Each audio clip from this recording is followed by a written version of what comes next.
第三の世界。彼らは再び出会うだろう。L'histoire de One Piece se révèle littéralement sous nos yeux, dans une fresque et un poème que hier encore, nous n'aurions osé rêver voir dans un chapitre. Mesdames et messieurs, bienvenue dans la plus longue et importante review de la chaîne en 10 longues années. Découvrez ou redécouvrez avec moi les pouvoirs de Shamrock, le jumeau de Shanks et maître du terrible démon Cerbère, le rôle bien précis qu'aura Copper Gaban qui ne cesse d'être teasé par Oda dans les prochains chapitres, et surtout découvrez tout de l'histoire antique de One Piece et du destin des trois mondes dans une analyse détaillée des textes sacré d'Elbaf et d'une peinture murale dessinée durant le siècle oublié. Jamais nous n'avons été si proches de la véritable histoire. Allez-y, plus que jamais, c'est le moment et n'ayez pas peur de commenter en me donnant votre avis sur ce chapitre et la note que vous lui conférez sur 20. Même en 1138 chapitres, ces moments sont parfaitement uniques, alors profitez-en et profitez de cette review qui, vous verrez, vous fera voir le chapitre encore différemment. Likez, abonnez-vous, commentez, partagez, mais surtout, voyagez bien en ma compagnie. Ce chapitre commence donc encore une fois par là où il s'est terminé et nous retrouvons Loki ayant repris connaissance après les dégâts infligés par Gunko. Et Loki, il va poser la même question à Shamrock qui nous hantait depuis un mois. Dis-moi, t'as un lien avec Shanks? D'après ces mots, ce qui est vrai, les grands pirates et les Tenryubito sont des êtres totalement opposés, alors comment peuvent-ils avoir le même visage? Effectivement, Loki semble voir le visage de Shamrock. Soit ses bandages sont en opacité 50, soit son acquis de l'observation lui permet carrément de voir en 4K HD. Je pense évidemment pour cette option, atteindre le niveau maximal de ce acquis pourrait tellement affiner les auras dégageant des personnages qu'elle donnerait une représentation mentale précise des personnes aux alentours, sans même les voir, un niveau que Fujitora pourra peut-être atteindre réalisant son vœu d'un jour pouvoir voir le visage de Luffy. Quoi qu'il en soit, Shamrock révèle une partie de ce qu'on attend depuis des semaines. Shanks est bien son frère, plus précisément son jeune frère jumeau, qui a grandi d'ailleurs séparé de lui. D'après ses mots, Shanks serait déjà retourné sur Marie-Joise une fois, mais préfère malgré tout vivre dans le bas monde que les Tenryubito détestent tant. Bon, le chapitre commence à peine, mais on doit déjà se stopper pour analyser cette petite partie, ça promet. Ces détails cruciaux nous en apprennent un peu plus sur Shamrock et Shanks sans pour autant tout nous révéler. Une énorme part de mystère persiste et je vais vous expliquer pourquoi. Tout d'abord, Shamrock dit de Shanks qu'il s'agissait de son frère jumeau, son plus jeune frère jumeau. Alors très bêtement, et sans doute parce que j'ai raté tous les cours possibles sur l'anatomie, le corps humain, l'SVT et tout ce qui englobe la biologie, je ne vois pas comment et pourquoi Shamrock considère Shanks comme son frère jumeau plus jeune. Qu'ils aient quelques heures d'écart est possible, mais dans ce cas-là, nul besoin de le mentionner, sauf si c'est un truc de jumeau de le faire. Donc je me suis dit, et puis merde, si je continuais de m'embourber dans ma théorie de Shamrock et Shanks sont des clones, puisque de toute façon ce chapitre n'a pas répondu très clairement à ma question. Évidemment, et comme tout le reste de cette review, ce ne sont que des théories issues de ma propre interprétation du chapitre, ce n'est pas la vérité absolue, ça peut être une erreur, mais pour le contexte, je pensais que Shanks avait un clone, que son père aurait créé puisque son titre actuel au sein du Gorosei laisse supposer qu'il ait des compétences scientifiques. La révélation de ce chapitre, qu'il soit jumeau, mais que Shanks soit le plus jeune, si cela veut vraiment dire ce que ça veut dire, signifierait non pas que Shamrock ait été créé par les gènes de Shanks, comme je l'imaginais au début, mais plutôt l'inverse, et que Shanks soit créé par les gènes de Shamrock. Expliquant alors la possible différence d'âge entre ces jumeaux qui sont les mêmes, mais créés à plusieurs mois ou années d'écart par Garling. Bien sûr, il faudrait que Shamrock soit littéral dans ses mots, qu'il n'y ait aucune erreur de traduction, et que Shanks soit véritablement un frère jumeau, mais plus jeune.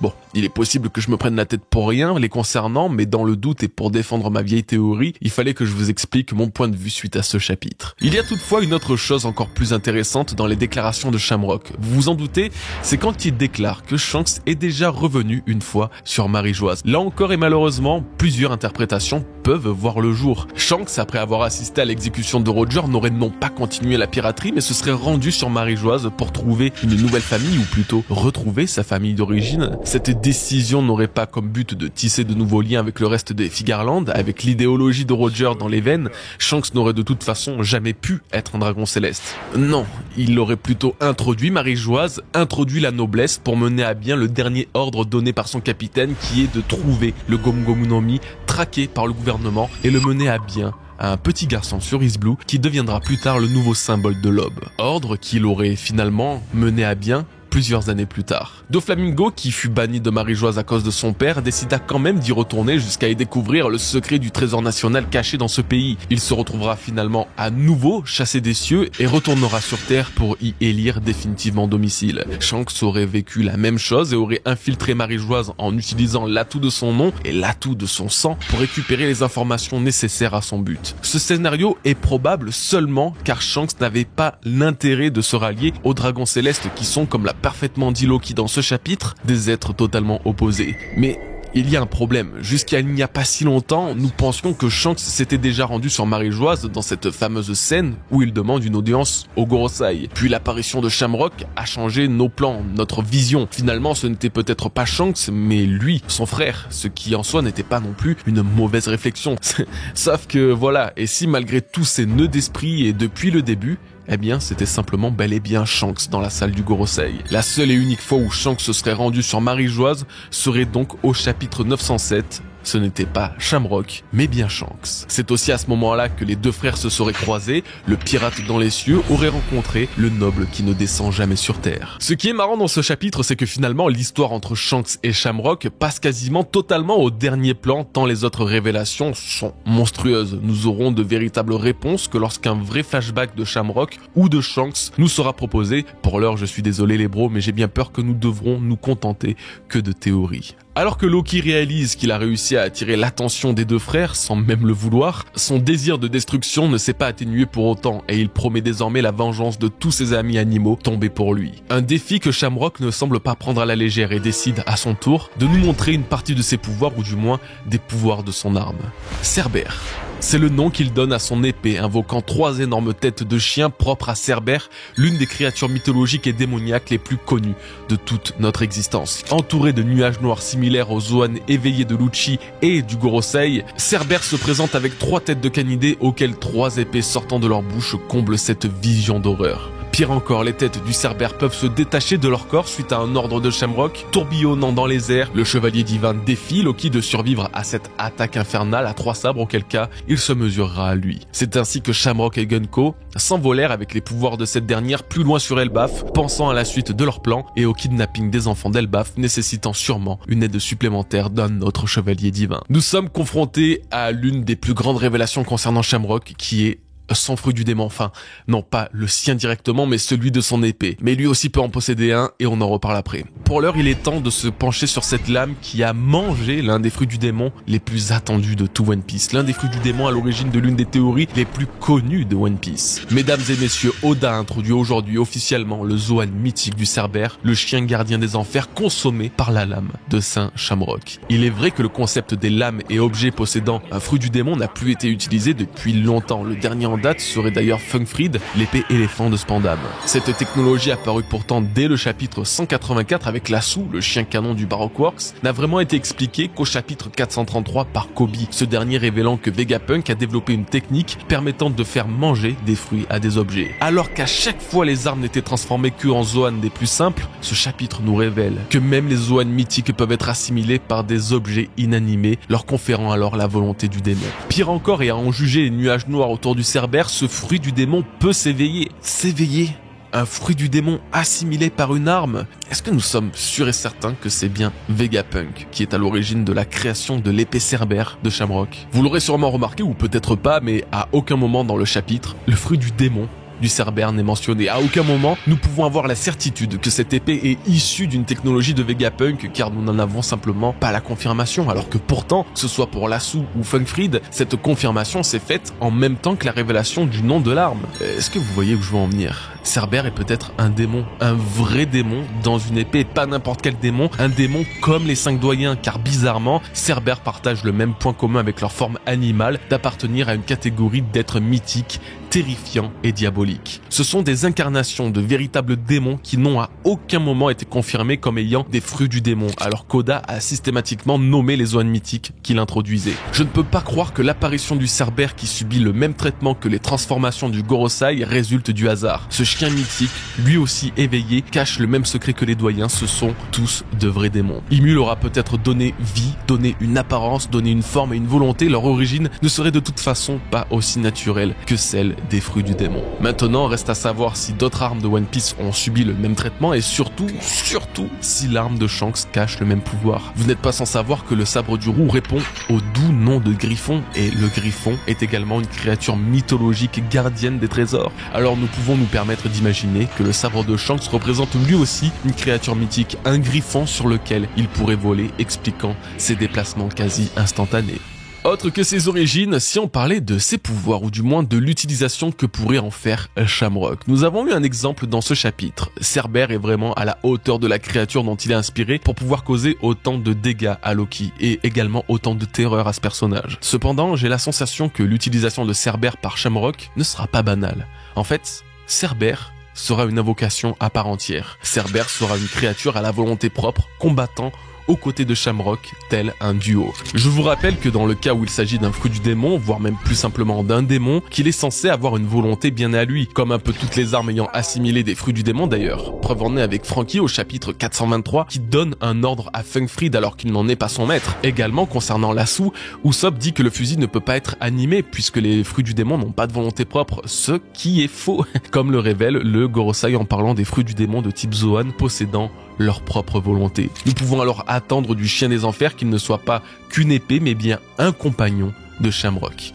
Mais attendez quelques instants. Si c'est l'épée de Shamrock qui possède un pouvoir démoniaque, qu'en est-il de Shamrock lui-même? Lui, n'ayant pas été touché par la malédiction d'un potentiel fruit, pourrait nous dévoiler très prochainement son pouvoir propre de fruit du démon, ou encore une fois, de démon. Lequel, parmi toute la liste de possibilités? Eh bien, le seul qui, comme je le disais à l'instant, mériterait d'avoir Cerbère en compagnon, je veux bien sûr parler de Hadès, dieu grec des enfers, roi de l'Éreb, où les âmes des défunts se rendent après la mort. C'est Cerbère qui est le gardien de son grand royaume. Cerbère est pour ainsi dire l'épée d'Hadès en protégeant les enfers des intrusions et des évasions. Le leader des chevaliers divins serait le roi des enfers en personne, s'inscrivant dans la ligne des démons du gouvernement et possédant des pouvoirs capables d'invoquer les esprits des morts sur l'île pour combattre à sa place. Hadès est également connu pour son pouvoir d'invisibilité qui pourrait être utilisé par Shamrock dans le cas où effectivement il incarnerait cette divinité au sein des chevaliers divins. Les pouvoirs de Shamrock, au moins à travers Cerbère, ont totalement changé la donne dans ce chapitre, et avant de passer à la suite, je dois vous expliquer, pour ceux qui ne savent pas, pourquoi Cerbère était attendu comme jamais dans One Piece.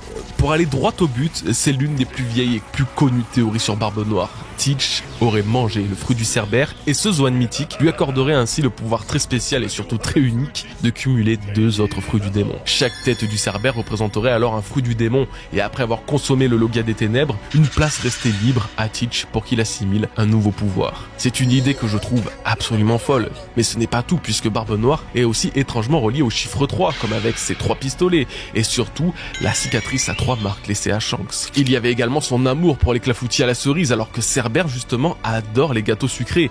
Donc voilà, je sais que maintenant cette théorie est définitivement fausse, mais à l'époque où toutes les chaînes YouTube et analyses One Piece n'étaient pas autant présentes et démocratisées que maintenant, Barbe Noire Cerbère c'était vraiment une référence, en tout cas pour moi. J'y vois quand même un drôle de hasard, que finalement c'est Shamrock qui soit lié à ce pouvoir, le frère de Shanks, qui est sans aucun doute et avec Barbe Noire l'un des plus grands rivaux du roux. Après ces longues minutes consacrées à cette première partie du chapitre, il est temps, tout comme les chevaliers divins, de s'envoler vers le reste d'Elbaf, et rassurez-vous, nous n'avons pas fini par les deux. Pour l'heure, focalisons-nous sur Luffy, présent avec son groupe dans le château, qui apprennent avec stupéfaction que Shanks le Roux a attaqué les gardiens des géants. Stupéfaction, mais surtout colère, Luffy ne pouvant accepter que Shanks ait fait une telle chose tant il est gentil et honorable. Heureusement, l'un des géants émet l'hypothèse qu'il puisse s'agir de son frère, et si j'aurais voulu passer le creusage de crâne de Luffy à ce propos, il révèle que Shanks n'a jamais parlé de sa famille. Sa famille, d'après ses mots, serait probablement Roger, Rayleigh, son ancien et premier équipage. Hors Baggy évidemment. Précisément pendant cette discussion, mentionnant l'équipage de Roger, l'homme au Kaza apparu à la fois au chapitre 1124 et au chapitre 1132 apparaît aux portes du château, s'apprêtant à pénétrer le lieu où se trouvent Luffy et les autres. Bon les gars, au-delà du stress intense ressenti par Luffy et de tout son cinéma, est-ce qu'on doit vraiment reparler de cette théorie, de cet homme au Kaza qui serait Gaban? Je veux dire, sauf si Oda essaye de nous feinter. Comment penser autrement? Son apparition pendant la mention de l'équipage de Roger et de Riley, son apparence similaire en tout point à l'homme trinquant avec Crocus pendant la mini-aventure. On va attendre la confirmation bien sûr, mais pour moi ce chapitre valide déjà totalement la théorie que oui, cet homme n'est ni plus ni moins que Scooper Gaban, l'un des vice-capitaines de Roger. Plus important encore, c'est que cet homme va rencontrer Luffy là. Dans les prochains chapitres, la semaine prochaine, nous risquons carrément d'avoir la révélation du grand Scooper Gaban devant les Mugiwara, confirmant directement à Luffy que non, l'homme ayant attaqué les géants n'est pas Shanks, mais bien son frère. Qu'il se déplace ici n'est pas une coïncidence, il a dû sentir l'arrivée des chevaliers divins dans le château, il retrouvera non pas Shamrock et Gunko, mais Luffy, Nami et Zoro. Gaban leur dira qu'il attendait leur venue, il leur révélera qui il est, mais la discussion sera interrompue par un événement bien plus important. C'est un sujet que j'ai volontairement éludé tout à l'heure, celui sur le plan des chevaliers divins de capturer les enfants géants, car je comptais bien en parler ici et maintenant. Ce plan qu'ils vont mettre en exécution dès maintenant avec l'aide d'un nouveau chevalier divin qui sera invoqué, visera donc à attaquer le point faible d'Elbaf, leurs enfants, eux-mêmes craignant la guerre, les combats et toute forme d'agressivité. C'est la mise en route de ce plan qui créera le chaos sur Elbaf, mais surtout qui permettra à Scooper Gaban de se battre pour défendre cette nation, car en plus d'y vivre, il y cache sa famille. Ripley, Coron, sa femme et son fils sont ici, risquant de se faire cibler par l'attaque des chevaliers divins, plus particulièrement Coron, lui qui n'a rien à voir avec les autres enfants, lui qui est plus courageux et combatif que les autres, voudra se sacrifier pour sauver l'un des bambins géants qui s'apprêtera à être capturé. Dans cet élan de bravoure, Coron se retrouvera lui-même en difficulté et à son tour devra être sauvé. À ce moment-là, deux scénarios sont envisageables. Le plus classique, c'est Luffy qui sauve Coron. Il a déjà un petit lien d'affection en voyant en lui un vrai guerrier d'Elbaf, mais surtout c'est toujours lui qui sauve les enfants d'un danger imminent. Suite à ça, Luffy devra combattre un chevalier divin, sûrement celui qui arrivera en renfort entre-temps, et découvrira peut-être en lui le même mystère d'invulnérabilité qu'il a noté chez les membres du Gorosei sur Egghead. Il se transformera en Gear 5 et la forme de Nika irradiante de bonheur et de rire sera pour la première fois vue par les géants qui reconnaîtront bien en lui le dieu du soleil Nika de leur légende. Le deuxième scénario, celui que j'espère secrètement voir, c'est que Coron soit sauvé par son père Scooper Gaban, affrontant Shamrock, le jumeau de son ancien Nakama. Cette scène ferait un parfait écho à Riley venu sauver la jeunesse d'Amazon Lily des griffes de Barbe Noire. Gaban lui sauvera les enfants d'Elbaf, en particulier son fils, tout en affrontant le chef des chevaliers divins. Malheureusement, cette puissance ne sera pas suffisante pour l'emporter, juste assez pour le repousser. C'est le moment de pousser Gaban à l'action. Toutes les étoiles sont alignées. Un danger visant les enfants, son fils présent dans le village, Oda qui ne cesse de sous-entendre que ce personnage est membre de l'équipage de Roger. Absolument tout nous pousse dans cette direction. J'y crois, je veux y croire que dans quelques chapitres, après de longues années d'attente, l'apparence et les pouvoirs de Gaban ne seront finalement plus un secret. Ok les bros, nous arrivons à un checkpoint de la vidéo. J'espère que jusqu'à présent ça vous a plu parce que la suite est stratosphérique. Alors tant que vous êtes là, je vous invite à lâcher votre meilleur like pour cette review exceptionnelle. C'est à coup sûr la meilleure récompense possible pour moi. Vraiment, je vous remercie. Nous nous dirigeons cette fois-ci vers Franky qui se trouve avec Ripley, proche de l'arbre d'Adam. Sur l'écorce fossilisée de ce trésor national se trouve une immense fresque murale qui, d'après Ripley, aurait été dessinée par des enfants il y a très longtemps. La signification historique exceptionnelle de ces fresques en font toutefois un vrai patrimoine culturel d'Elbaf qui aurait été dessiné il y a 800 à 900 ans en pleine période du siècle oublié. Un coup d'œil sur cette œuvre primitive suffit pour comprendre que nous avons là un morceau de l'histoire de One Piece. Voici la grande fresque d'Elbaf, des créatures, des symboles, des visages familiers et d'autres inconnus. C'est probablement l'une des révélations antiques les plus poignantes et importantes depuis les fresques d'Ener sur Bilka. L'accompagne un texte autant révélateur que ses messages, si ce n'est plus. Ce texte ne pourra être pleinement déchiffré qu'en le combinant à cette fresque. Le début et la fin de One Piece se cachent plus que probablement dans cette double page finale. Il est alors temps de découvrir en premier lieu ces écrits antiques et leur véritable sens, et une fois toute la partie des textes sacrés analysée, nous reviendrons en détail sur chaque partie de cette fresque exceptionnelle. 第一の世界。地上には炎があり、人類は欲望に取りつかれ、禁じられた太陽に触れた。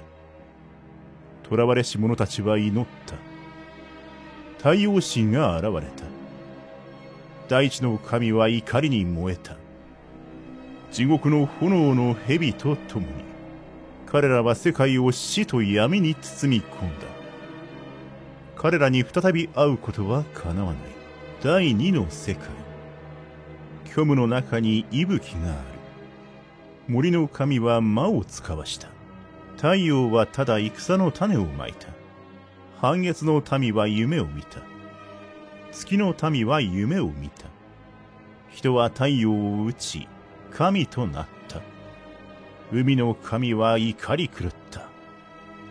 彼らに再び会うことは叶わない。第三の世界。混沌の中に虚空がある。さまよえる影は記憶する。約束された日を、そして砕かれし月の響きを聞く。太陽神は踊り笑い、世界を終焉へと導く。太陽は再び昇る。そして新たな朝が訪れる。彼らは再び出会うだろう。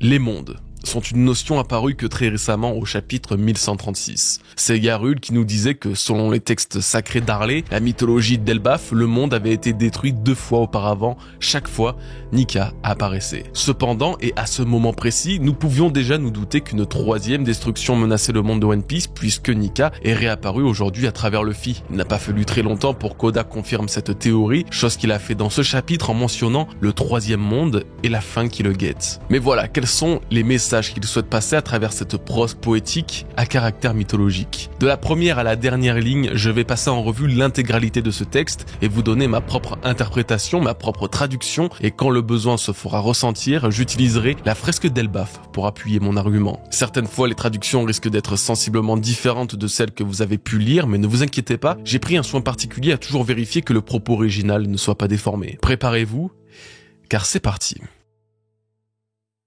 Le premier monde.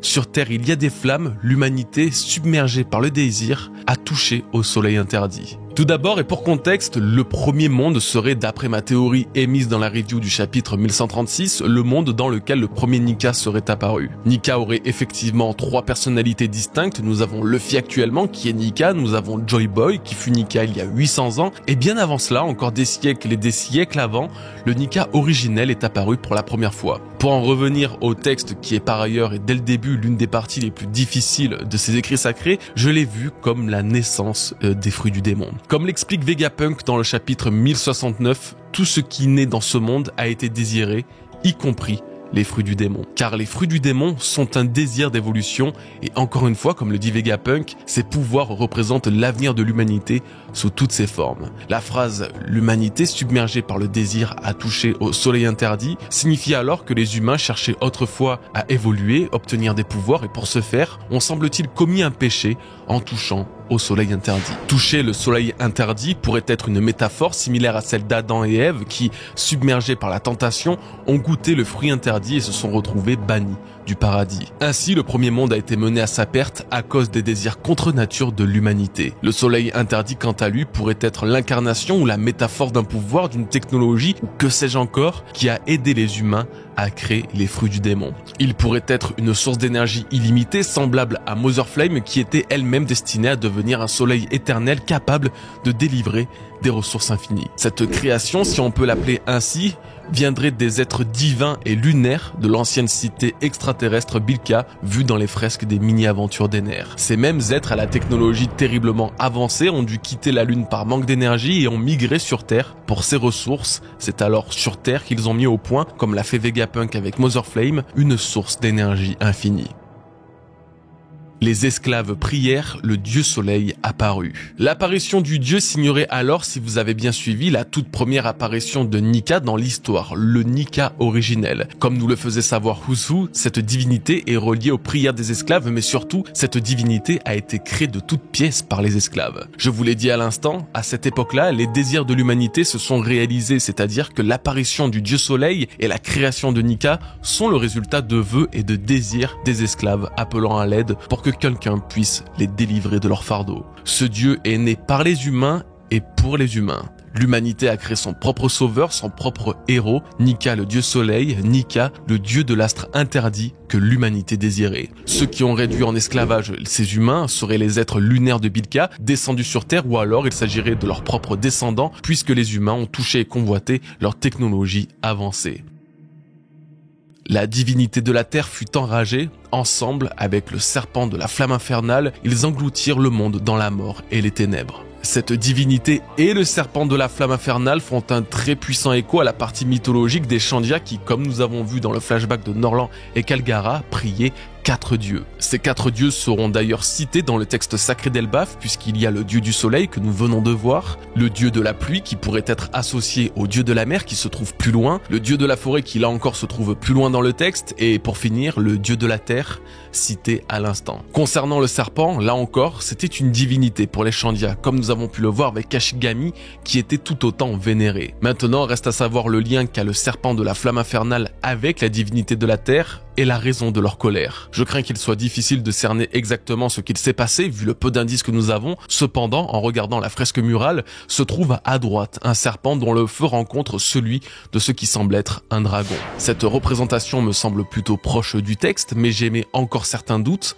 En tout cas et temporairement, nous allons considérer le dragon comme la divinité de la terre. Toujours concernant le serpent, la première idée m'étant venue à l'esprit lors de sa mention est qu'il s'agit du fameux serpent rouge sang mentionné par Dori et Broggy, ce serpent censé être immortel. Je ne sais pas vraiment à quel point cette fresque mélange les temporalités différentes de One Piece, mais je me suis également dit que si Loki avait bien consommé le fruit du démon du serpent rouge sang, comme j'ai pu le développer dans ma théorie du chapitre 1130, alors le serpent sur la fresque serait ce même Loki, et les 6 croix sur son corps ne seraient ni plus ni moins que les 6 cicatrices des 3 blessures infligées par Cerbère en début de chapitre. Une cicatrice pour le point d'entrée et une autre pour le point de sortie, un total de 6 cicatrices pour 3 blessures coïncidant avec les marques du serpent. Mais comme je vous l'ai dit, je n'ai pas la même assurance dans cette théorie que pour les précédentes. Pour finir, la mention du monde englouti dans les ténèbres dans ce texte pourrait être la première trace de l'existence du Yami Yami no Mi dans toute l'histoire. Ils ne peuvent plus être rencontrés. Le texte du premier monde termine finalement sur la phrase « Ils ne peuvent plus être rencontrés, ils ne peuvent plus se rencontrer » qui va revenir à plusieurs reprises dans le texte sacré d'Harley. J'ai l'intime conviction qu'il parle de 2 personnes et que ces 2 personnes sont les 2 souverains dont parlaient les rois des mers au chapitre 968. Les baleines se réjouissent d'avance du jour où les 2 souverains devraient à nouveau se rencontrer. Nous savons que ce jour arrivera puisqu'à la fin du 3e monde, la chronologie actuelle de One Piece, les souverains se rencontrent. Donc cet événement aura semble-t-il lieu à la fin de One Piece, mais impossible de savoir précisément de qui il parle. Enfin presque, puisque les rois des mers disaient également que leur souverain allait naître dans 10 ans et devra attendre 15 ans pour grandir. Ce qui coïncide parfaitement avec Shirahoshi, né 10 ans plus tard et ayant à 16 ans dévoilé les pouvoirs de l'arme antique Poséidon. Donc l'un des 2 souverains attendant une rencontre est Shirahoshi, ou plus précisément Poséidon. Le problème reste à savoir qui est l'autre souverain, une autre arme antique ou Nika. Nous arrivons au 2e monde qui serait, je vous rappelle, théoriquement celui d'il y a 800 ans, la période du siècle oublié où vivait Joy Boy. Le 2e monde. Dans le vide, il y a le souffle, la divinité de la forêt envoya des démons. Apparition d'une nouvelle divinité, donc encore une fois reliée aux Chandia, qui semblait être à l'origine des démons. Pour l'instant, le plus logique avec ce qu'on a actuellement de One Piece, c'est que la divinité de la forêt soit la représentation d'Imu, et les démons sont les créations telles que le Gorosei avec leur forme Zoan étrange ou, comme nous l'avons vu aujourd'hui, le Cerbère. Cependant, la forêt, la nature pourrait suggérer que cette divinité a créé les fruits du démon tels que nous les connaissons actuellement, expliquant la phrase qu'elle envoya des démons, car ceux qui vont manger ces fruits seront maudits par un esprit démoniaque. Après le premier monde qui aurait conféré des pouvoirs à l'humanité, qui les aurait désirés en touchant le soleil interdit, la divinité de la forêt aurait utilisé ce soleil interdit pour créer et répandre les fruits du démon partout dans le monde. Pour être encore plus précis, il y aurait eu 2 générations de pouvoirs dans le monde. La première viendrait du premier monde avec des pouvoirs démoniaques directement conférés sans manger de fruits. Ce sont les pouvoirs démontrés par le Gorosei qui ne sont nommés que d'après la créature qu'ils incarnent. Et la deuxième génération de pouvoirs serait les fruits du démon, des consommables accordant beaucoup plus facilement la malédiction des démons à ceux qui mangent un de ces fruits. Ce point de vue précis de ce texte me plaît beaucoup car il ferait d'Imu, le roi ou la reine, de tous les fruits du démon, mais expliquerait aussi pourquoi sur la fresque d'Elbaf se trouve une entité maléfique combattant Nika et toute son alliance avec un soleil dans les mains. Il s'agirait de la divinité de la forêt, Imu, créateur des démons, et ce soleil serait la source d'énergie de tous les pouvoirs démoniaques depuis le tout premier monde. Imu possède ce pouvoir capable de donner une forme de démon à ses doyens sans vrai fruit du démon. Le soleil ne fit que semer des graines de guerre. Le soleil du deuxième monde, c'est Joy Boy, aussi appelé le premier pirate. Après avoir découvert les autres pays pendant son voyage, il aurait préparé une révolte avec tous les alliés qu'il s'est fait, des alliés que nous retrouvons sur la fresque d'Elbaf, avec notamment un géant antique, un robot qui serait Emmet, ou encore une princesse sirène qui serait Poséidon. Cette partie-là de la fresque est difficile et peut être sujet à plusieurs interprétations, nous y reviendrons plus tard. Quoi qu'il en soit, le soleil, Joy Boy, aurait préparé la guerre qui allait se déclencher dans le monde, peut-être a-t-il eu une vision, ou un voyant l'a averti, mais une révolution était en marche. Le peuple de la demi-lune fit un rêve, le peuple de la lune fit un rêve. Pour le peuple de la lune, je suis certain qu'il s'agit des Lunarians et leur rêve est en fait une prophétie, une vision qui leur a permis de voir le futur et de le prédire. C'est de ce rêve, de cette prophétie, que les Lunarians attendraient le retour de Joy Boy, un héros que King nous a révélé connaître. Ce héros devait sauver et façonner le monde idéal pour la tribu des Lunarians. Le peuple de la demi-lune, lui, est un petit peu plus difficile, mais j'ai imaginé qu'il puisse s'agir des samouraïs de Wano Kuni. Ils sont intimement liés à la lune, comme le prouve par exemple le nom des Kozuki, signifiant la lumière de la lune, et leur signe de ralliement était un croissant de lune tatoué sur la cheville. Toki a sa part de mystère dans l'histoire également, puisqu'elle vient du deuxième monde, elle a traversé les siècles grâce à son fruit du démon, et on sait déjà qu'à son époque existait une prophétie du retour de Joy Boy, et même qu'elle le cherchait, Oden lui proposant d'ailleurs d'aller 20 ans dans le futur pour trouver le moment qu'elle attendait. Donc je pense que les rêves des peuples lunaires sont liés aux prophéties de certains clans de Wano et des Lunarians. Les hommes devinrent des dieux après avoir abattu le soleil. Très simplement, la partie la plus explicite de tout ce texte, ce sont les 20 royaumes qui sont devenus des dragons célestes après avoir tué Joy Boy, Nika, le soleil. Joy Boy était donc bien leur dernier rempart tout en ayant échoué à la libération du monde en tant que dieu solaire. La divinité de la mer se déchaîna. Encore une fois, c'est assez simple, il s'agit de Poséidon, la princesse sirène de l'époque, qui était, à en croire le poneglyphe des hommes poissons, une amie proche de Joy Boy. Préciser sa colère signifie que même après la mort de Joy Boy, Poséidon a activé son pouvoir d'arme antique et a augmenté le niveau de l'eau de la mer, menaçant les 20 royaumes devenus gouvernement mondial et protégeant également son peuple sous les océans. Ils ne peuvent plus être rencontrés. Encore une fois, on parle des souverains mentionnés par les rois des mers composés de Poséidon et nous ne savons pas encore. Il faut croire que Joy Boy, dans sa promesse à la princesse sirène de l'époque, lui aurait dit qu'il allait tout faire pour que les deux souverains se rencontrent sans malheureusement pouvoir tenir sa promesse. Il ne semble pas en tout cas que ce souverain soit Joy Boy puisqu'ils étaient amis. Cette naissance mentionnée par les rois des mers n'est alors pas celle de Luffy. Luffy n'est pas le souverain, manquant à Poséidon. Nous arrivons au troisième et dernier monde, un monde qui est, comme le confirme également Zoro, l'actuel. Il devrait ainsi prédire les événements qui se passeront dans un futur plus ou moins proche. Le troisième monde. Dans le chaos, il y avait du vide. Les traces défavorables rappellent le jour promis. La voix de la lune fragmentée se fait entendre. Nous sommes donc au début du troisième monde, c'est-à-dire à la toute fin du siècle oublié il y a 800 ans. C'est très important et intéressant de pouvoir se localiser dans le temps dans ce texte puisque cette partie parle, d'après moi, d'Imu, des poneglyphes et de Roger. Imu car après le chaos se trouve le vide, après le chaos c'est après la bataille du siècle oublié et le vide c'est Imu. Quand Imu s'exprime, il dit Mu. Et Mu représente dans le bouddhisme zen le rien, le vide. Imu n'est donc plus du tout un être humain, ses pouvoirs l'ont consumé, laissant le vide capable de prendre toutes les formes possibles. Les traces défavorables rappelant le jour promis sont les poneglyphes, car ils représentent des traces du siècle oublié, révélant une partie de l'histoire censée être effacée. Ils rappellent le jour promis, ce fameux jour mentionné par Oden où le monde est censé se renverser, celui attendu par tous, patientant sagement depuis 800 longues années. C'est le jour où Luffy, Nika, devra détruire le monde. Pour finir, la voix de la lune fragmentée se fait entendre. C'est possiblement la voix que Roger et Oden ont déchiffrée sur l'Aftel qui n'avait plus jamais été entendue depuis 800 ans. Le problème reste alors de savoir en quoi cette voix est celle de la lune fragmentée. Cela signifie-t-il que cette voix était celle de Joy Boy et qu'il appartenait à un peuple lunaire ou peut-être un peuple de Wano Kuni, ou alors, et plus simplement, cette voix de la lune fragmentée est la métaphore des Kozuki ayant taillé dans la pierre tous les poneglyphes, eux qui représentent avec les autres clans de Wano les lunes incomplètes et donc fragmentées. C'est ma principale interrogation à ce sujet, je pense tout de même qu'il s'agit bien des poneglyphes et de leur révélation par Roger. Le dieu soleil danse et rit, conduisant le monde à sa fin. C'est le moment le plus proche de notre timeline actuelle au chapitre 1138. Le dieu soleil est revenu depuis la guerre d'Onigashima et va conduire le monde à sa fin, encore une fois. Comme à son habitude, Nika détruit le monde et cette destruction se traduira par le déluge annoncé par Vegapunk, la destruction de l'île des hommes-poissons et l'annihilation du gouvernement mondial. Le soleil reviendra et ainsi viendra un nouveau matin. Enfin, c'est la prochaine étape dans l'histoire, le retour du soleil et donc le retour de l'aube. One Piece, comme vous devez le savoir, cachait un autre nom, celui de Romance Down. C'est l'épopée, la course de l'aube, du premier au dernier chapitre. L'aube dans One Piece est attendue par de nombreux peuples. Ils appellent ça l'aube du monde et c'est le point culminant de leur longue attente de 800 ans dans la nuit. Concrètement, c'est la fin de One Piece, la fin de la nuit, les ténèbres se sont envolées, le soleil a repris place. Cette partie sonne d'ailleurs très étrangement comme un couplet du Binks no Sake. Alors à aucun moment on ne parle du soleil qui reviendra et du nouveau matin. Au contraire, les paroles disent pourquoi pleurer? La lune brillera à nouveau demain soir. Malgré tout, ça ressemble vraiment à une partition perdue de cette chanson.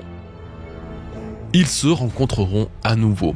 Pour finir, ce n'est qu'à la fin de One Piece qu'ils se rencontreront. Après la levée de l'aube, chose qu'ils n'ont pas réussi à faire pendant des siècles, voire des millénaires. Si vous avez suivi toute ma théorie depuis l'analyse de ce texte, alors vous savez que d'après moi, cette rencontre concerne Poséidon et un autre personnage. En tout cas, les dires des rois des mers correspondent beaucoup trop à cette prophétie. Cependant, il ne faut pas oublier qu'il s'agit sûrement d'une métaphore. Et une telle métaphore, nous en avons eu une dans One Piece, sur Wano Kuni, c'est la prophétie de Toki. Toi, la lune qui ne connaît l'aurore, puisse ton vœu se réaliser et tes 9 ombres emportées cette nuit de 20 ans vers l'aube étincelante. Bien que les ombres représentent les fourreaux rouges, la lune qui ne connaît l'aurore serait nos deux entités qui cherchent à se rencontrer. La lune a un vœu à réaliser qui est de s'en aller vers l'aube étincelante. La lune et l'aube seraient la métaphore de deux peuples, un peuple de la lune et un peuple du soleil qui n'ont jamais pu se rencontrer mais qui pourtant le désirent. L'un des deux peuples serait en tout cas celui des hommes poissons qui ont en souveraine Poséidon qui attend la rencontre de l'autre roi. J'ai alors l'impression qu'à travers Romance Down, la romance de l'aube, Oda cherche à conter une histoire romantique entre deux êtres qui depuis la première fin du monde n'ont plus réussi à se retrouver. La fin de One Piece signera alors la fin de cette longue romance, mais pour une fois, le troisième monde terminera bien. L'analyse des textes sacrés d'Elbaf étant terminée, maintenant je me dois de tout vous récapituler brièvement et plus simplement afin que vous n'oubliez pas ce que je viens de vous dire. L'histoire est donc celle-ci. Dans le premier monde, l'humanité submergée par le désir a touché au soleil interdit car il souhaitait évoluer et obtenir de nouveaux pouvoirs. C'est ici que les premiers pouvoirs démoniaques sont nés. Cette avarice les a menés à leur perte, mais les esclaves ont réussi à invoquer, grâce à leur pouvoir du désir, celui qui les sauvera pour le reste de l'éternité et quand le besoin se fera ressentir.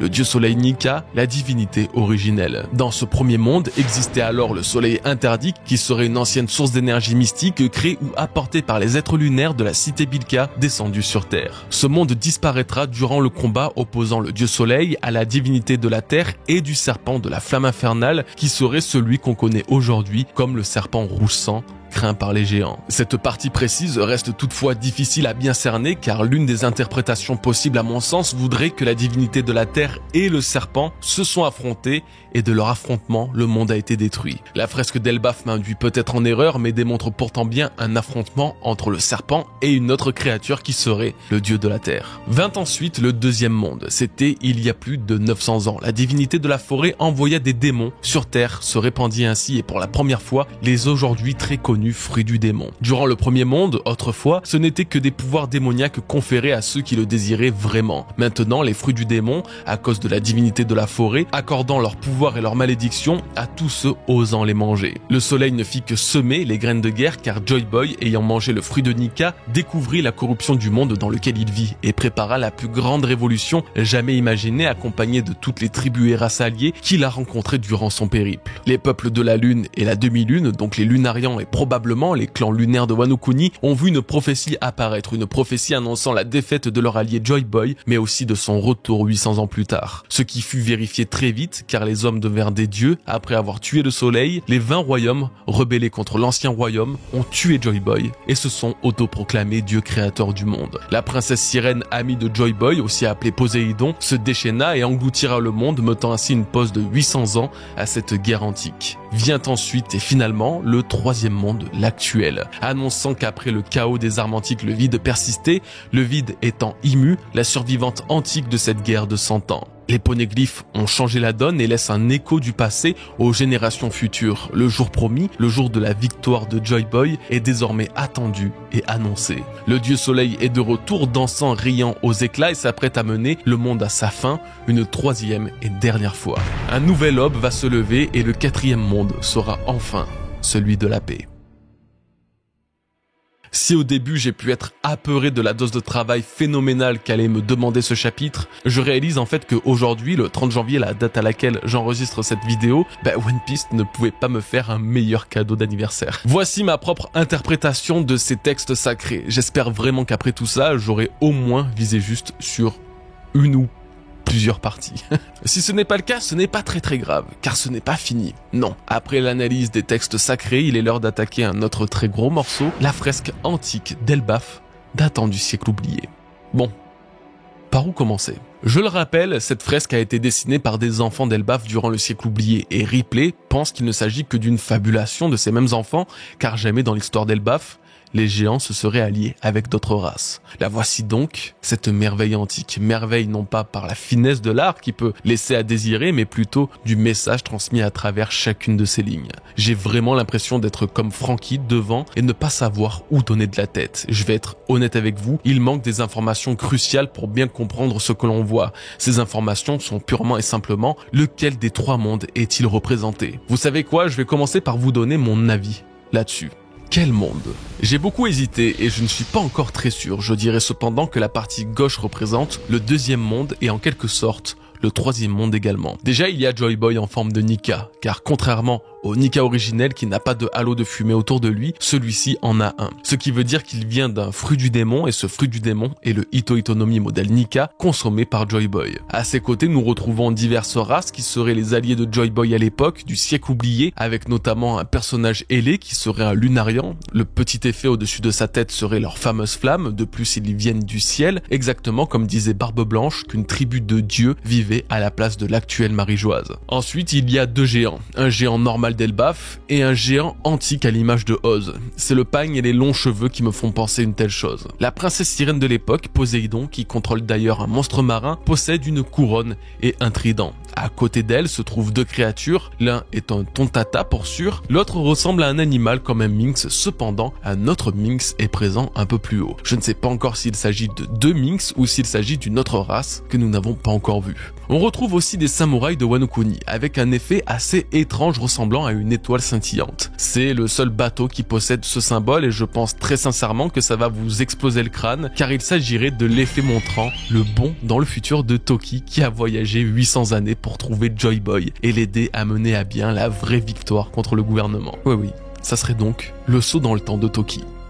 Juste au-dessus se trouve un bateau assez spécial et unique au symbole solaire exactement similaire à celui de Joy Boy. Il s'agirait en fait non pas d'Alabasta comme on pourrait le croire au début, mais bien du symbole de l'ancien royaume. Le drapeau d'Alabasta lui est sensiblement différent. Il y a ensuite un robot avec une sorte de fusée, ça serait Emmet, le compagnon de Joy Boy. La baleine avec les gouttes de pluie me semble volontairement placée dans le ciel pour montrer que oui, cette baleine vole et qu'elle volerait même grâce à la pluie qui tombe. Je ne sais pas trop ce qu'Oda cherche à nous faire comprendre, mais ce n'est pas la première fois que nous voyons une baleine voler dans le ciel. Sur Egghead, Vegapunk avait mis au point un hologramme d'une baleine promenant dans les cieux de l'île. Peut-être que c'est un pouvoir du dieu de la pluie que de faire voler grâce à son eau des animaux marins, allons savoir. Pour finir, nous retrouvons une immense créature ayant capturé le soleil dans ses mains, accompagnée d'un navire de personnages semblant porter des casques que je suggère être donc Imu avec des dragons célestes et leurs scaphandres. Voilà, donc je vais probablement revenir plus tard sur certains dessins, mais ce côté représenterait simplement la bataille du deuxième monde, la grande alliance de toutes les races contre l'ennemi qui malheureusement vaincra le soleil, Nerona Imu.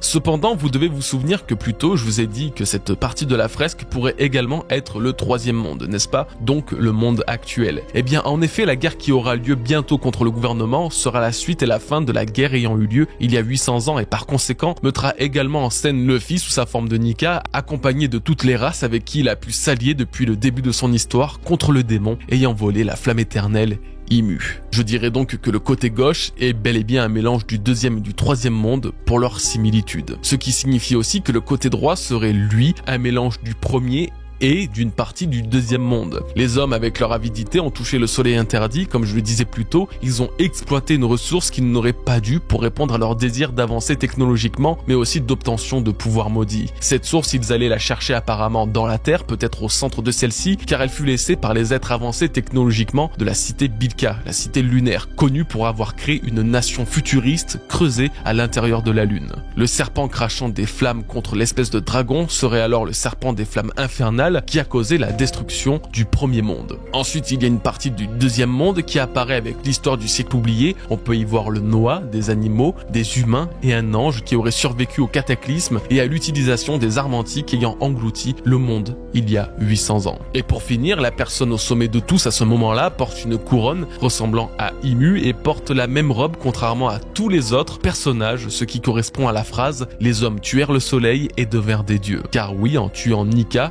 Imu a pu devenir Dieu avec le reste des dragons célestes. C'était assez long, mais voilà les parties de cette fresque qui me semblaient aptes à nous donner une indication temporelle. Vous l'aurez sûrement remarqué, j'ai omis de mentionner beaucoup d'autres dessins, donc maintenant que je vous ai expliqué pourquoi la moitié droite serait un mélange du premier monde et du deuxième monde, et la partie gauche un mélange du deuxième et du troisième monde, analysons plus en détail tous les symboles cachés. Si la Lune est bien visible au-dessus du serpent et du dragon, ce n'est pas le cas des autres astres se trouvant au-dessus. Effectivement, on peut distinguer deux sphères dont une ressemble à une des planètes du planétarium de Clover sur O'Hara. L'autre possède les mêmes traits que le serpent et le géant antique, donc je ne sais pas de quoi il s'agit, mais en tout cas, ça semble bien être une petite représentation cachée de l'espace sur cette fresque.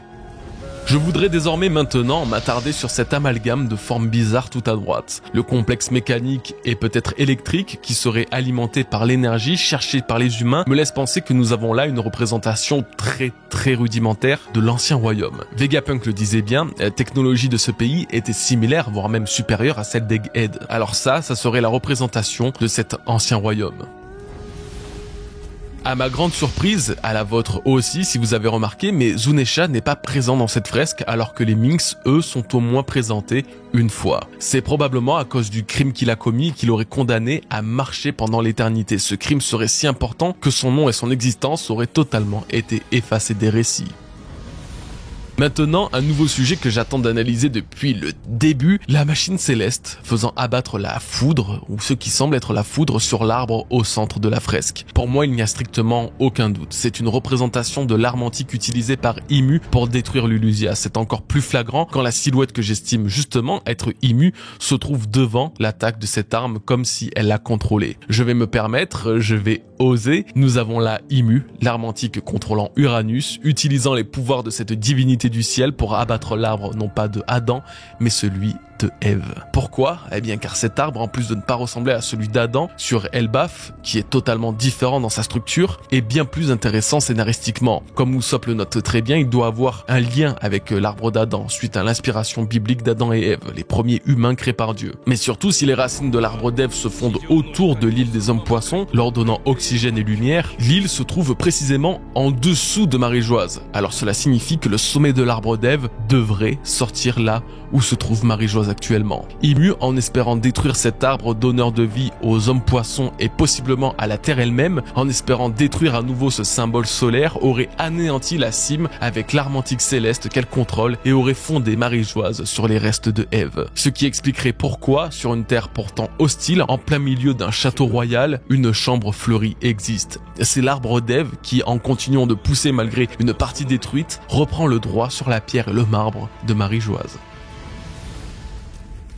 Pour finir cette analyse de fresque, bien sûr, comment ne pas parler du monstre final opposé à Nika. Donc si ce combat se déroulait bel et bien pendant le cycle oublié, nous avons là devant nos yeux la forme ultime de Imu. J'ai la certitude qu'il s'agit d'elle car, encore une fois et contrairement à tous les personnages de cette fresque, c'est la seule forme avec la forme à la grande couronne qui porte une sorte de robe cachant les jambes. Exactement la même tenue qu'Imu. Nous avons pu voir au chapitre 1085 qu'Imu pouvait avoir une forme presque malléable. Ce monstre est bien bien plus grand qu'un géant antique et de tout ce qu'on a pu voir jusqu'à présent. Il s'agirait de la forme ultime d'Imu qu'elle ne peut revêtir qu'en utilisant la puissance infinie et sacrée du soleil interdit, le même soleil qu'elle a dans sa main. Cette source d'énergie lui confère tellement de pouvoir qu'une coalition de guerriers de toutes les races, dont une arme antique, n'ont pas suffi pour la vaincre. On pourrait même croire que c'est le dragon qui combattait le serpent des flammes qui s'est métamorphosé en version humanoïde, comme en témoignent les ailes et les cornes. Plus que jamais, nous pouvons avoir la certitude qu'Imu est une créature terrifiante, tout comme ce soleil interdit, capable de lui conférer toute cette puissance. On ne va pas s'arrêter là, ça serait pas juste pour vous qui devez avoir un tas de questions auxquelles je n'ai pas apporté de réponse dans cette vidéo. Rassurez-vous, tout va bien, vous m'avez martelé de messages sur Twitter, alors c'est l'heure d'un courrier de Goji d'une ampleur là aussi exceptionnelle. Je vous le rappelle, n'oubliez pas de lâcher votre meilleur like les bros pour cette review qui, je l'espère, sera un minimum à la hauteur du chapitre. Merci à vous. Salut Goji, j'adore ton contenu et celui de Nina. Force à vous et continuez tant que cela vous anime. Merci beaucoup bro. À ton avis, il y a beaucoup d'événements dans le passé de One Piece que l'on pense avoir été réalisés par Shanks et qui auraient été faits par Shamrock. C'est vrai que il y a Shamrock dans le chapitre, en fait. On a une révélation là-dessus. Avec tout le reste, on pourrait avoir oublié avec toute cette dinguerie d'histoire de One Piece. Enfin bref. Là, de tête, j'ai pas idée d'un événement en particulier puisque Shanks a toujours justifié ce qu'il a fait d'une manière ou d'une autre. Par contre, une chose peut correspondre, c'est Barbe Blanche qui lui dit que sa sale tête lui rappelle la blessure que l'autre empaffé lui a fait. J'ai toujours pensé que c'était pour parler de Roger puisque Shanks était toujours avec Roger et Roger était le seul capable de combattre Barbe Blanche. Mais il faut croire que non, ça pourrait être Shamrock, vu qu'il a exactement la même tête, vu qu'ils sont jumeaux. Shamrock ou aussi Garling, vu qu'ils se sont battus sur God Valley. En tout cas, si c'est ça, c'était devant nos yeux depuis, pas le début, mais presque. Et perso, je n'avais rien vu venir avant ça.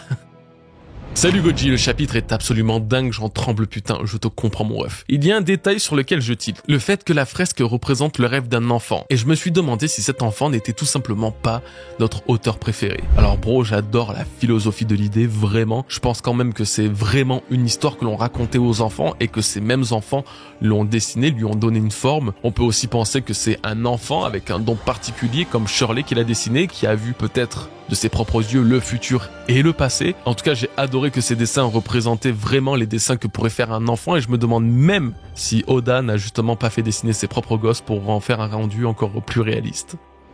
La chasse à l'Octoctone sur Elbaf, l'armée révolutionnaire à Elbaf, Elbaf Best Arc à venir. Mec, ça aurait été fou de voir le retour de cette chasse des dragons célestes dans la période actuelle. Mais si on parle d'une vraie chasse façon God Valley, une vraie chasse à l'Octoctone, donc en bonne et due forme, ça risque de pas être possible. En tout cas, je ne vois pas pourquoi les Tenryubito risqueraient une telle chose. Déjà, sur Elbaf, qui n'est pas un pays ordinaire comme God Valley, c'est une, voire la nation des plus puissants guerriers. C'est trop dangereux de risquer quoi que ce soit. Mais surtout, et ensuite, les dragons célestes ont d'autres chats à fouetter actuellement, puisque là, ils crèvent tous la dalle, littéralement, pendant que les révolutionnaires attaquent leurs navires de provisions. Alors, je peux te garantir que chasser des esclaves, là, ça doit être la dernière chose qu'ils aient envie de faire actuellement. Encore plus quand ces esclaves accueille l'équipage d'un empereur et d'un possible ancien membre de l'équipage de Roger, tout en étant l'armée la plus puissante du monde. C'est compliqué. L'armée révolutionnaire, quant à elle, j'aimerais trop la voir ici, à un moment ou l'autre, surtout pour récupérer Lilith, Bonnie et Kuma. Vraiment, hein, j'adorerais, mais je doute qu'ils arrivent pendant la présence de Luffy. C'est tellement loin de Kamabaka,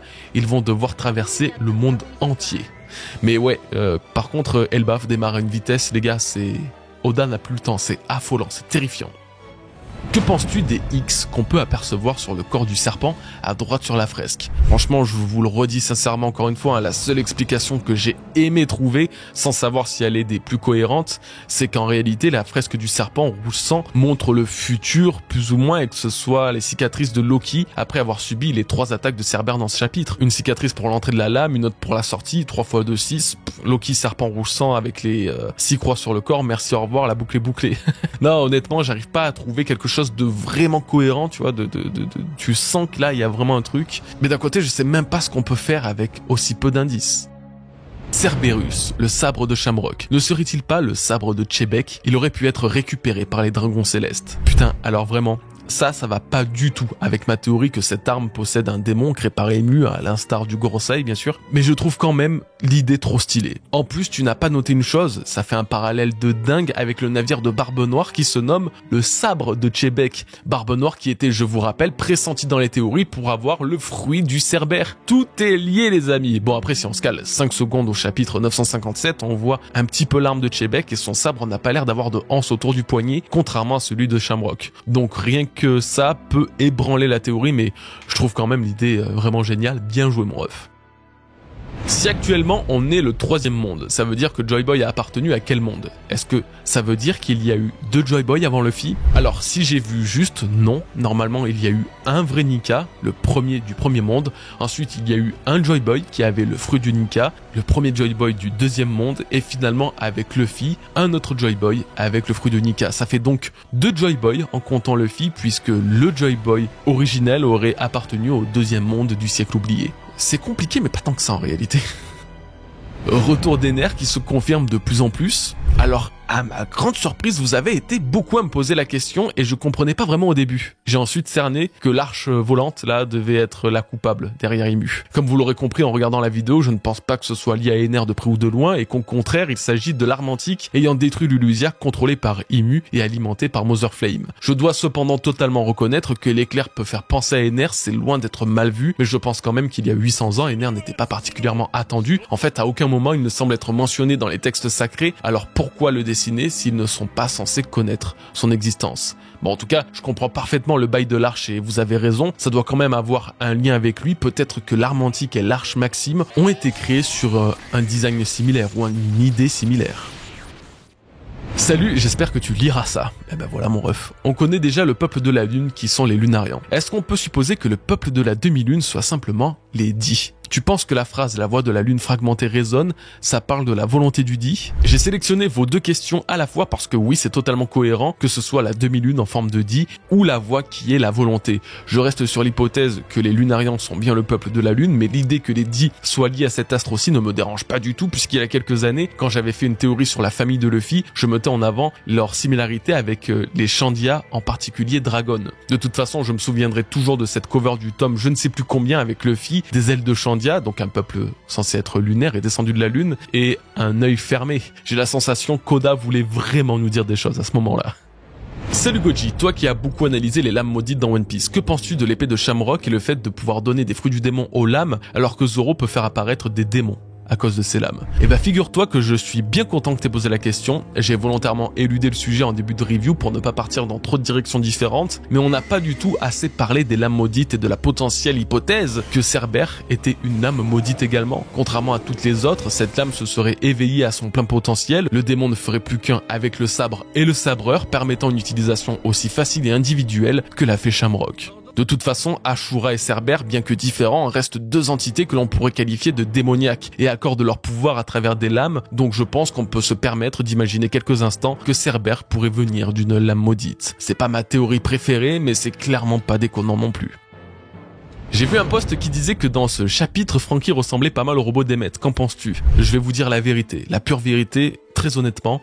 Pendant plusieurs heures, j'ai confondu Franky devant la fresque avec Emmet. Je pensais vraiment, premier degré, qu'il était dessiné comme ça, là, dans la fresque de dos. Ça n'a aucun putain de sens, donc oui, Franky ressemble à Emmet, mais c'est possiblement un hommage qu'il lui a fait, lui qui adore les mechas. Selon cette dernière planche, est-ce que pour toi Luffy va réellement détruire le monde? Toujours, l'idée ne bouge absolument pas, Luffy va détruire le monde, c'est la prophétie, c'est son destin, mais pas seulement, c'est aussi le destin du troisième monde. Sans destruction, pas de libération, et la destruction ne fera pas de Luffy un antagoniste pour autant. Il ne sera à l'origine d'aucune mort, d'aucune tristesse, ses actes vont sauver l'humanité, mais surtout mettre un terme à une guerre qui continue depuis 800 ans. Alors oui, même s'il ne met pas le monde à feu et à sang, il détruira quand même ce monde, le monde des dieux. Et c'est fini. Merci infiniment à tous et à toutes d'avoir tenu jusqu'ici. Merci d'avoir regardé cette vidéo. Il est l'heure de se quitter après ces grands 8 d'émotions que ce chapitre nous a procuré. J'espère vraiment que ce chapitre vous aura plu, mais aussi et surtout que cette review vous a permis d'y voir un peu plus clair. C'était encore une fois un plaisir incommensurable de vous avoir accompagné sur un chapitre autant magique que celui-ci. N'oubliez pas de liker cette vidéo les bros, de vous abonner, de commenter. Merci à chacun de vous. Prenez soin de vous et de vos proches. À la semaine prochaine. Peace les bros.